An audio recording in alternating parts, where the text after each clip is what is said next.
समंत भद्राचार्य की कथा। समंत भद्राचार्य की कथा संसार के द्वारा पूज्य और सम्यक दर्शन तथा सम्यक ज्ञान का उद्योत करने वाले श्री जिन भगवान को नमस्कार कर श्री समंत भद्राचार्य की पवित्र कथा लिखता हूँ, जो कि सम्यक चारित्र की प्रकाशक है। भगवान समंत भद्र का पवित्र जन्म दक्षिण प्रांत के अंतर्गत कांची नाम की नगरी में हुआ था। वे बड़े तत्वज्ञानी और न्याय, व्याकरण, साहित्य आदि विषयों के भी बड़े भारी विद्वान थे। संसार में उनकी बहुत ख्याति थी। वे कठिन से कठिन चारित्र का पालन करते, दुस्सह तप तपते और बड़े आनंद से अपना समय आत्मानुभव, पठन पाठन, ग्रंथ रचना आदि में व्यतीत करते। कर्मों का प्रभाव दुर्निवार है। उसके लिए राजा हो या रंक हो, धनी हो या निर्धन हो, विद्वान हो या मूर्ख हो, साधु हो या गृहस्थ हो, सब समान है। सबको अपने अपने कर्मों का फल भोगना ही पड़ता है। भगवान समंतभद्र के लिए भी एक ऐसा ही कष्ट का समय आया। वे बड़े भारी तपस्वी थे, विद्वान थे, पर कर्मों ने इन बातों की कुछ परवाह न कर उन्हें अपने चक्र में फंसाया। असातावेदनीय के तीव्र उदय से भस्मव्याधि नाम का एक भयंकर रोग उन्हें हो गया। उससे वे जो कुछ खाते वह उसी समय भस्म हो जाता और भूख वैसी की वैसी बनी रहती। उन्हें इस बात का बड़ा कष्ट हुआ कि हम विद्वान हुए और पवित्र जिनशासन का संसार भर में प्रचार करने के लिए समर्थ भी हुए, तब भी उसका कुछ उपकार नहीं कर पाते। इस रोग ने असमय में बड़ा कष्ट पहुंचाया। अस्तु, अब कोई ऐसा उपाय करना चाहिए जिससे इसकी शांति हो। अच्छे अच्छे स्निग्ध, सचिक्कण और पौष्टिक पकवान का आहार करने से इसकी शांति हो सकेगी, इसलिए ऐसे भोजन का योग मिलाना चाहिए। पर यहाँ तो इसका कोई साधन नहीं दीख पड़ता। इसलिए जिस जगह, जिस तरह ऐसे भोजन की प्राप्ति हो सकेगी मैं वहीं जाऊंगा और वैसा ही उपाय करूंगा। यह विचार कर वे कांची से निकले और उत्तर की ओर रवाना हुए। कुछ दिनों तक चलकर वे पुंड नगर में आए। वहां बौद्धों की एक बड़ी भारी दानशाला थी। उसे देखकर आचार्य ने सोचा, यह स्थान अच्छा है, यहाँ अपना रोग नष्ट हो सकेगा। इस विचार के साथ ही उन्होंने बुद्ध साधु का वेश बनाया और दानशाला में प्रवेश किया। पर वहां उन्हें उनकी व्याधि शांति के योग्य भोजन नहीं मिला। इसलिए वे फिर उत्तर की ओर आगे बढ़े और अनेक शहरों में घूमते हुए कुछ दिनों के बाद दशपुर मंदसौर में आए। वहां उन्होंने भागवत वैष्णवों का एक बड़ा भारी मठ देखा। उसमें बहुत से भागवत संप्रदाय, परिव्राजक के साधु रहते थे। उनके भक्त लोग उन्हें खूब अच्छा अच्छा भोजन देते थे। यह देखकर उन्होंने बौद्धवेश को छोड़कर भागवत साधु का वेश ग्रहण कर लिया। वहां वे कुछ दिनों तक रहे, पर उनकी व्याधि के योग्य उन्हें वहां भी भोजन नहीं मिला। तब वे वहां से भी निकलकर और अनेक देशों और पर्वतों में घूमते हुए बनारस आए। उन्होंने यद्यपि बाह्य में जैन मुनियों के वेश को छोड़कर कुलिंग धारण कर रखा था, पर इसमें कोई संदेह नहीं कि उनके हृदय में सम्यक दर्शन की पवित्र ज्योति जगमगा रही थी। इस वेश में वे ठीक ऐसे जान पड़ते थे मानो कीचड़ से भरा हुआ कांतिमान रत्न हो। इसके बाद आचार्य योगलिंग धारण कर शहर में घूमने लगे। उस समय बनारस के राजा थे शिवकोटि थे। वे शिव के बड़े भक्त थे। उन्होंने शिव का एक विशाल मंदिर बनवाया था। वह बहुत सुंदर था। उसमें प्रतिदिन अनेक प्रकार के व्यंजन शिव को भेंट चढ़ा करते थे। आचार्य ने देखकर सोचा कि यदि किसी तरह अपनी इस मंदिर में कुछ दिनों के लिए स्थिति हो जाए तो निस्संदेह अपना रोग शांत हो सकता है। यह विचार वे कर ही रहे थे कि इतने में पुजारी लोग महादेव की पूजा करके बाहर आए और उन्होंने एक बड़ी भारी व्यंजनों की राशि, जो कि शिव की भेंट चढ़ाई गई थी, लाकर बाहर रख दी। उसे देखकर आचार्य ने कहा, क्या आप लोगों में ऐसी किसी की शक्ति नहीं जो महाराज के भेजे हुए इस दिव्य भोजन को शिव की पूजा के बाद शिव को ही खिला सकें? तब उन ब्राह्मणों ने कहा, तो क्या आप अपने में इस भोजन को शिव को खिलाने की शक्ति रखते हैं? आचार्य ने कहा, हाँ, मुझ में ऐसी शक्ति है। सुनकर उन बेचारों को बड़ा आश्चर्य हुआ। उन्होंने उसी समय जाकर यह हाल राजा से कहा, प्रभु, आज एक योगी आया है। उसकी बातें बड़ी विलक्षण हैं। हमने महादेव की पूजा करके उनके लिए चढ़ाया हुआ नैवेद्य बाहर लाकर रखा। उसे देखकर वह योगी बोला कि आश्चर्य है, आप लोग इस महादिव्य भोजन को पूजन के बाद महादेव को न खिलाकर पीछे उठा ले आते हो। भला ऐसी पूजा से क्या लाभ?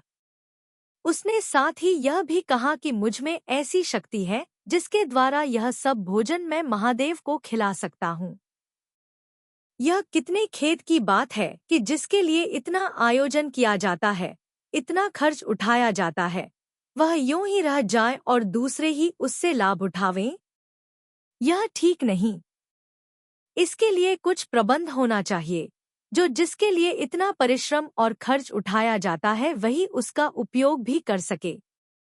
महाराज को भी इस अभूतपूर्व बात के सुनने से बड़ा अचंभा हुआ। वे इस विनोद को देखने के लिए उसी समय अनेक प्रकार के सुंदर और सुस्वादु पकवान अपने साथ लेकर शिव मंदिर गए और आचार्य से बोले, योगीराज, सुना है कि आप में कोई ऐसी शक्ति है जिसके द्वारा शिव मूर्ति को भी आप खिला सकते हैं। तो क्या यह बात सत्य है? तो लीजिए, यह भोजन उपस्थित है, इसे महादेव की खिलाइए। उत्तर में आचार्य ने अच्छी बात है यह कहकर राजा के लाए हुए सब पकवानों की मंदिर के भीतर रखवा दिया और सब पुजारी पंडों को मंदिर बाहर निकालकर भीतर से आपने मंदिर के किवाड़ बंद कर लिए। आप भूखे तो खूब थे ही, इसलिए थोड़ी ही देर में सब आहार को हजम कर आपने झट से मंदिर का दरवाजा खोल दिया और निकलते ही नौकरों को आज्ञा की कि सब बर्तन बाहर निकाल लो। महाराज इस आश्चर्य को देखकर भौचक से रह गए। वे राजमहल लौट गए। उन्होंने बहुत तर्क वितर्क उठाए पर उनकी समझ में कुछ भी नहीं आया कि वास्तव में बात क्या है। अब प्रतिदिन एक से एक बढ़कर पकवान आने लगे और आचार्य महाराज भी उनके द्वारा अपनी व्याधि नाश करने लगे। इस तरह पूरे 6 महीना बीत गए। आचार्य का रोग भी नष्ट हो गया। एक दिन आहार राशि को ज्यों की त्यों बनी हुई देखकर पुजारी पंडों ने उनसे पूछा, योगीराज, क्या है? क्यों आज यह सब आहार यूं ही पड़ा रहा? आचार्य ने उत्तर दिया, राजा की परम भक्ति से भगवान बहुत खुश हुए, वे अब तृप्त हो गए हैं। पर इस उत्तर से उन्हें संतोष नहीं हुआ। उन्होंने जाकर आहार के बाकी बचे रहने का हाल राजा से कहा। सुनकर राजा ने कहा, अच्छा, इस बात का पता लगाना चाहिए कि वह योगी मंदिर के किवाड़ देकर भीतर क्या करता है। जब इस बात का ठीक ठीक पता लग जाए तब उससे भोजन के बचे रहने का कारण पूछा जा सकता है और फिर उस पर विचार भी किया जा सकता है। बिना ठीक हाल जाने उससे कुछ पूछना ठीक नहीं जान पड़ता। एक दिन की बात है कि आचार्य कहीं गए हुए थे और पीछे से उन सबने मिलकर एक चालाक लड़के को महादेव के अभिषेक जल के निकलने की नाली में छुपा दिया और उसे खूब फूल पत्तों से ढक दिया। वह वहां छिपकर आचार्य की गुप्त क्रिया देखने लगा। सदा के माफिक आज भी खूब अच्छे अच्छे पकवान न आए। योगीराज ने उन्हें भीतर रखवाकर भीतर से मंदिर का दरवाजा बंद कर लिया और आप लगे भोजन करने। जब आपका पेट भर गया तब किवाड़ खोलकर आप नौकरों से उस बचे सामान को उठा लेने के लिए कहना ही चाहते थे कि उनकी दृष्टि सामने ही खड़े हुए राजा और ब्राह्मणों पर पड़ी। आज एकाएक उन्हें वहां उपस्थित देखकर उन्हें बड़ा आश्चर्य हुआ। ये झट से समझ गए कि आज अवश्य कुछ न कुछ दाल में काला है। इतने ही में वे ब्राह्मण उनसे पूछ बैठे कि योगीराज, क्या बात है जो कई दिन से बराबर आहार बचा रहता है? क्या शिवजी अब कुछ नहीं खाते? जान पड़ता है वे अब खूब तृप्त हो गए हैं। इस पर आचार्य कुछ कहना ही चाहते थे कि वह धूर्त लड़का उन फूल पत्तों के नीचे से निकलकर महाराज के सामने आ खड़ा हुआ और बोला, राजेश्वर, वे योगी तो यह कहते थे कि मैं शिवजी को भोजन कराता हूँ, पर इनका यह कहना बिल्कुल झूठ है। असल में ये शिवजी को भोजन न कराकर स्वयं ही खाते हैं। इन्हें खाते हुए मैंने अपनी आंखों से देखा है। इन सब की आंखों में आपने तो बड़ी बुद्धिमानी से धूल झोंकी है। इसमें कोई संदेह नहीं कि आप योगी नहीं, किंतु एक बड़े भारी धूर्त हैं। और महाराज, इनकी धूर्तता तो देखिए, जो शिवजी को हाथ जोड़ना तो दूर रहा, उल्टा ये उनका अविनय करते हैं।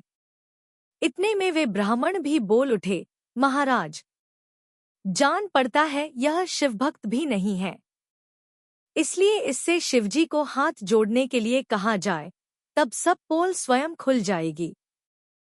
सब कुछ सुनकर महाराज ने आचार्य से कहा, अच्छा, जो कुछ हुआ उस पर ध्यान न देकर हम यह जानना चाहते हैं कि तुम्हारा असल धर्म क्या है, इसलिए तुम शिवजी को नमस्कार करो। सुनकर भगवान समंतभद्र बोले, राजन, मैं नमस्कार कर सकता हूँ, पर मेरा नमस्कार स्वीकार कर लेने को शिवजी समर्थ नहीं है।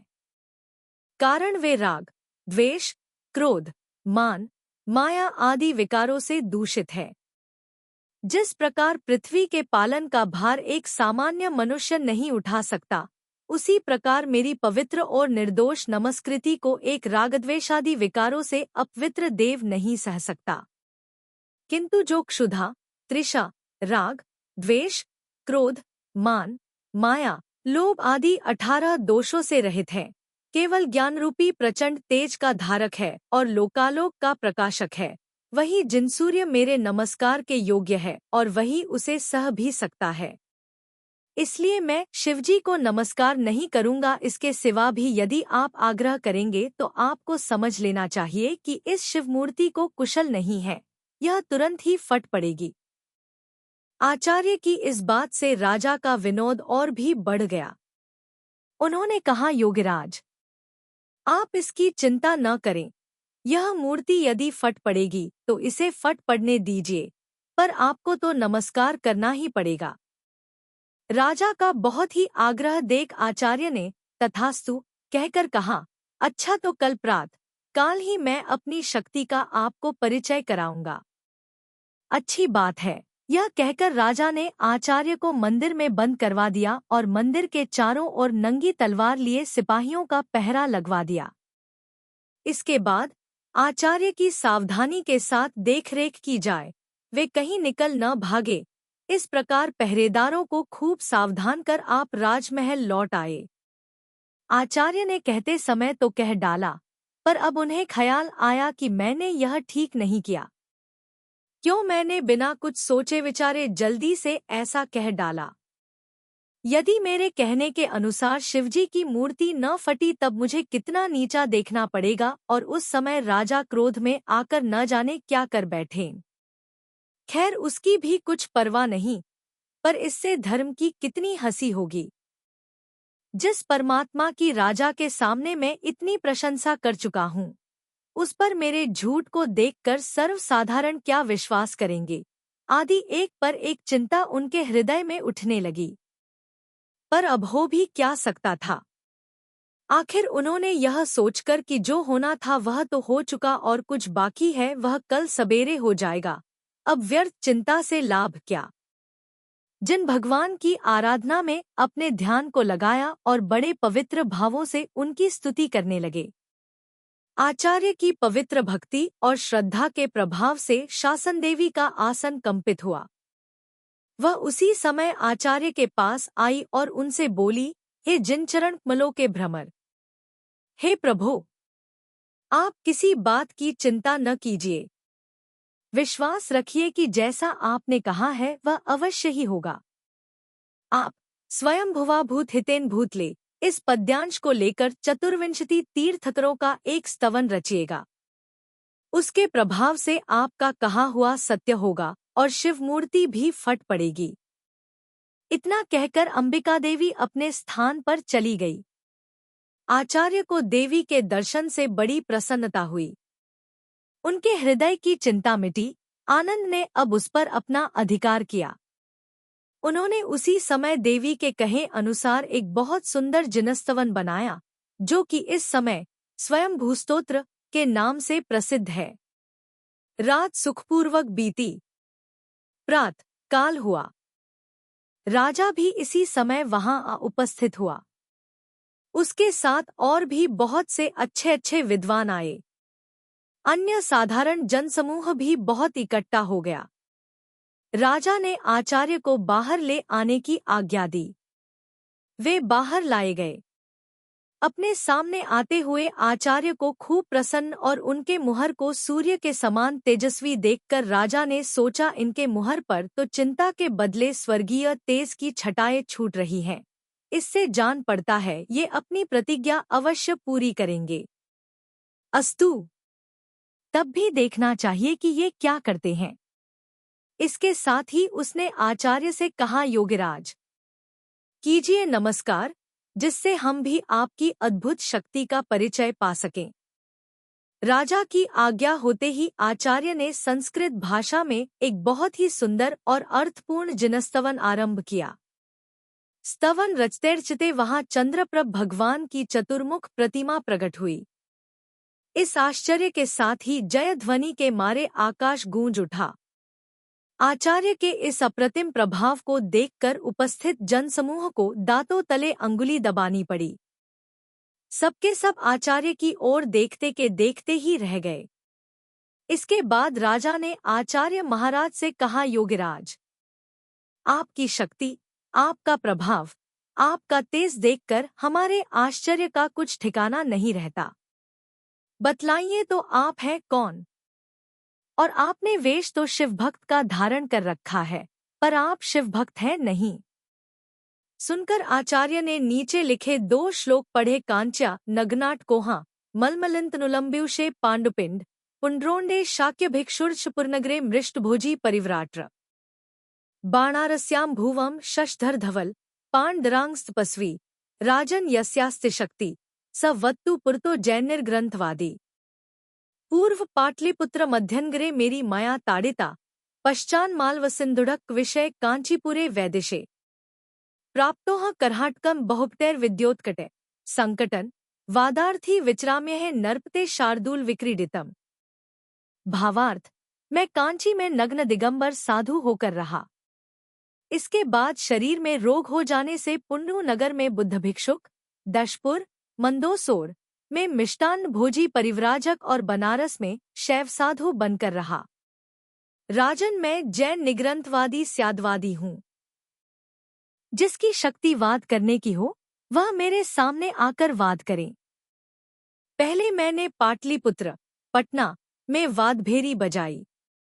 इसके बाद मालवा, सिंधु देश, ढक्का, ढाका बंगाल, कांचीपुर और विदिश नामक देश में भेरी बजाई। अब वहां से चलकर मैं बड़े बड़े विद्वानों से भरे हुए इस कर्हाटक, कराड़ जिला सतारा में आया हूँ। राजन, शास्त्रार्थ करने की इच्छा से मैं सिंह के समान निर्भय होकर इधर उधर घूमता ही रहता हूँ। यह कहकर ही समंत भद्रस्वामी ने शैव वेश छोड़कर पीछे जिनमुनि वेश ग्रहण किया। जिन्हें पांडित्य का अभिमान था, अनेकांत स्याद्वाद के बल से पराजित किया और जैन शासन की खूब प्रभावना की, जो स्वर्ग और मोक्ष की देने वाली है। भगवान समंत भद्र भावी तीर्थंकर हैं।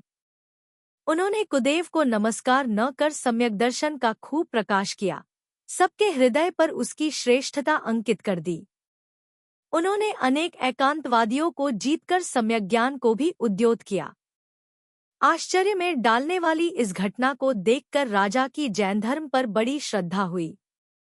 विवेक बुद्धि ने उसके मन को खूब ऊंचा बना दिया और चारित्र मोहनीय कर्म का क्षयोपशम हो जाने से उसके हृदय में वैराग्य का प्रवाह बह निकला।